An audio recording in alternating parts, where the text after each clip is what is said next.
இன்றைக்கி டே இப்படி தாங்க ஸ்டார்ட் ஆச்சு. நல்ல வெயில், நல்ல சூரியன் வந்ததுக்கப்புறம் தான் நான் வெளியே வந்தேன். நல்லா தூங்கிட்டேன். ஏன்னா கொஞ்சம் எனக்கு உடம்பு சரியில்லை. அப்புறம் டீ எதுவும் போடலை, தண்ணி மட்டும் கொஞ்சம் சுட வச்சு குடிச்சிட்டு பொறுமையாக தான் டிஃபனுக்கு ஆரம்பித்தேன். ஏன்னா எங்கள் 2 பேருக்கு மட்டும் தானேன்ட்டு பொறுமையாக தான் செஞ்சேன். என்ன பண்ணேன், இன்றைக்கி கொஞ்சம் தக்காளி வெங்காயம் போட்டு தொக்கு மாதிரி வச்சுட்டு 2 பேருக்கு ஆளுக்கு 2 தோசை மட்டும் சுட்டுக்கிட்டு சாப்பிட்டுட்டோங்க. காலையில் டிஃபன் அதோடு முடிச்சிட்டோம். ஏன்னா எனக்கு கொஞ்சம் உடம்பு சரியில்லை, அதனால் ரொம்ப எதுவும் செய்ய முடியல.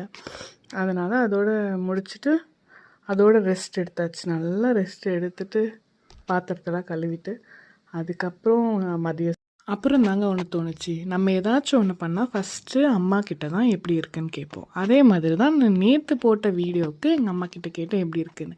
எங்கள் அம்மா பேசுனதெல்லாம் நல்லாதாம்மா இருக்குது, ஆனால் அந்த பாத்திரம் மட்டும் ஏம்மா நீ ஒழுங்காக கழுவலை, அதுக்கப்புறம் அந்த ஷிங்க்கு இன்னும் கழுவணும் அப்படின்னு நம்மக்கிட்ட இருக்க கொஞ்சம் கொஞ்சம் சின்ன சின்ன மிஸ்டேக் எல்லாம் குறிப்பாக அம்மாங்க தான் ஃபஸ்ட்டு நம்மளுக்கு எடுத்து சொல்லுவாங்க.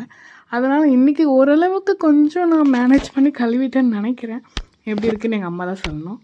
அதனால இன்றைக்கி மதியம் முடியாததுனால கொஞ்சம் சாப்பாடு வச்சுட்டு தயிர் சாதம் செஞ்சுட்டேன். அதுக்கப்புறம் ஆம்லேட் போட்டு அதுக்கப்புறம் மதியம் லஞ்சை 2 பேருமே முடிச்சிட்டோம். ஏன்னா தயிர் சாதம் அவங்களுக்கு ரொம்ப பிடிக்கும். எனக்கும் அதுதான் ஈஸியாக பட்டுச்சு இன்றைக்கி செய்கிறதுக்கு. அதனால் அதுவே ஃபஸ்ட்டு முடிச்சிடலாம் அப்படின்னு சொல்லிட்டு பண்ணிட்டேன். நல்லா நான் சாப்பிட்டாங்க, எனக்கும் வேலை ஈஸியாக முடிஞ்சுது. இன்றைக்கி மதியம் லஞ்சும் ஈஸியாக முடிஞ்சிருச்சு. இனிமேல் என் வீடியோ பார்க்குற எல்லாருக்கும் என்னை பிடிச்சிருந்துச்சுன்னா என்னை சப்போர்ட் பண்ணுங்கள். தேங்க்யூ.